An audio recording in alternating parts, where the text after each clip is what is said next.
Do the Right Thing is a 1989 American comedy drama produced, written, and directed by Spike Lee. The story follows a Brooklyn neighborhood's simmering racial tension, which culminates in tragedy on a hot summer day. The film was a commercial success and received numerous accolades, including Academy Award nominations for Best Original Screenplay. All right. Ready? I'm ready.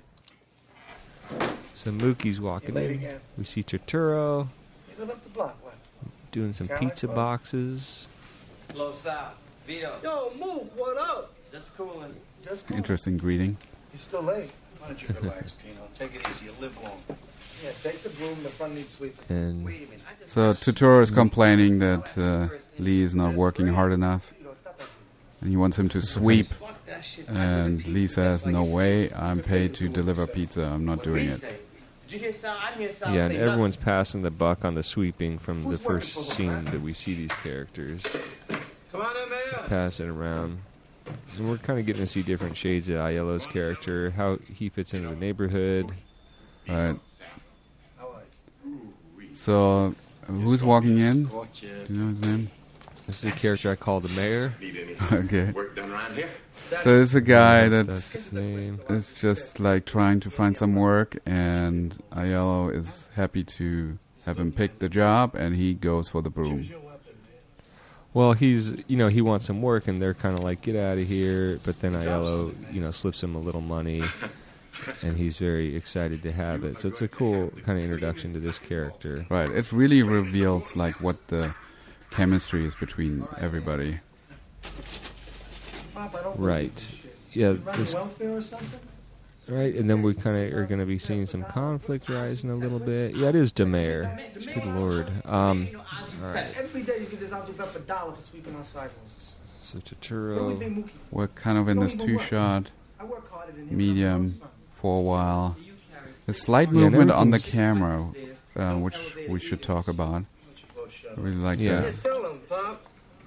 And everything's very smooth, and then kind of as this conflict builds, we start to get into this Who are you? Gets a little quicker cutty here. which is fun, Um, which is very obvious, but yet intentional. And then that's our scene. Yeah.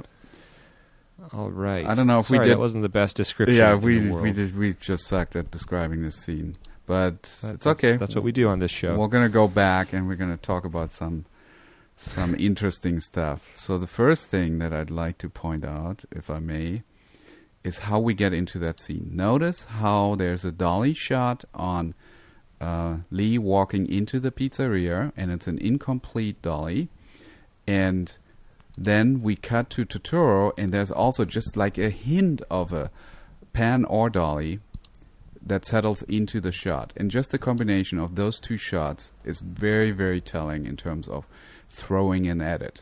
Let's take a look at that one more time. Which as he walks in. Yeah, as he walks in, the edit is being thrown, which means that the energy of the movement of that first shot is carried So over it's to 16 the seconds? second shot. Right, so Turturro's kind of this obstacle that he's running into. Like there's movement, you cut to a stationary shot, and that implies... Well, it's cutting to a moving shot that stops. That's the key, Right. I think.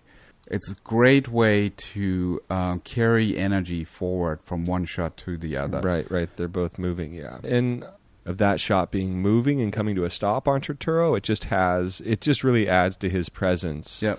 The kind of opposition that he creates in that scene. Yeah, very good. It's basically he walks into the store like leisurely and relaxed, and gets stopped right away. My favorite thing about this scene, the reason I wanted that I chose it to talk about, was that they use very obvious, like take you out of the moment kind of editing that I think, regardless of anyone's editing background or understanding of filmmaking, is going to notice this going on, and that's around 150 where they get into this back and forth, and the cutting gets really fast.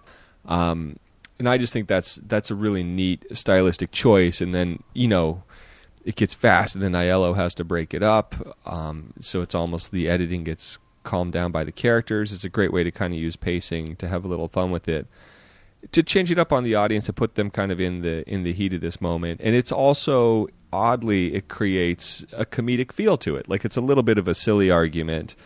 Arguments will be much less silly later and later and later in the film, but it's kind of a fun way to kind of play with that tension and horse around with it a little bit, and to make really strong editing choices that are obvious editing choices that enhance the film, that it's only being done because of the editing. The editing becomes the star in that moment. Yep. You know what I also noticed throughout that scene is the lack of J and L cuts.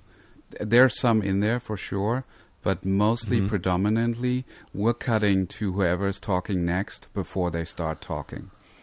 And at the beginning I was like really like, oh, is this an inexperienced filmmaker that is sort of is not aware that you like can smooth out some of the edits and make it feel more organic if you really like wait for the actor to start talking before you make the cut, because it sort of simulates a head turn. Like somebody in the room, you don't know who is going to start talking.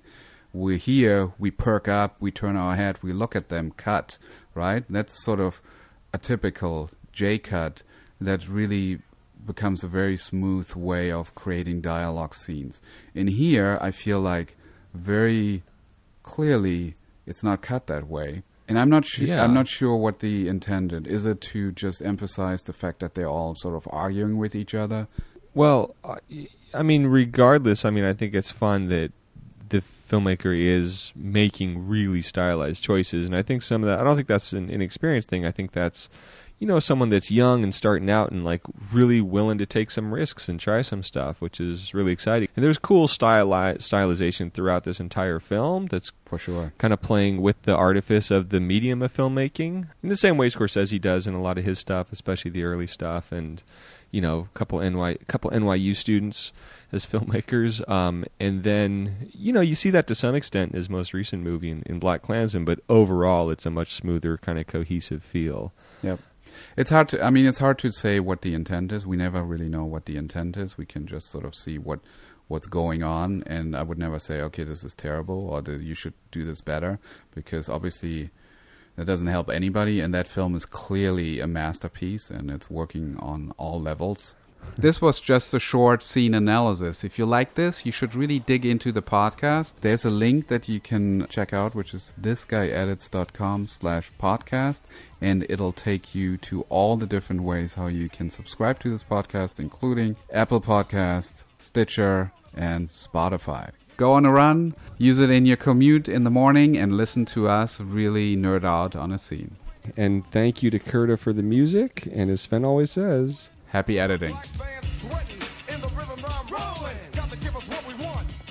Gotta give us what we need. Hey, our freedom of speech is freedom of death. We got to fight.